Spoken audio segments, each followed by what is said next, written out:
La falta de previsión se hace evidente en Piura.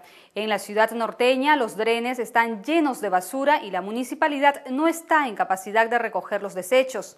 Esta situación ha originado que durante las lluvias el agua se estanque, ocasionando diversos aniegos.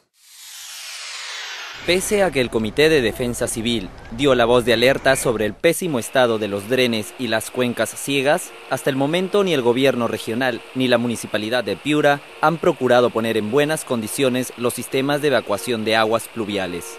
Incluso, una reciente lluvia de poca intensidad provocó el colapso de varios drenes, ello debido a que están llenos de basura y la municipalidad no está en capacidad de recoger los desechos acumulados. Actualmente, Piura soporta temperaturas hasta de 30 grados, mostrando un cielo nublado cubierto. Se estima que en los próximos días las lluvias se acentúen en esta parte de la costa norte del país.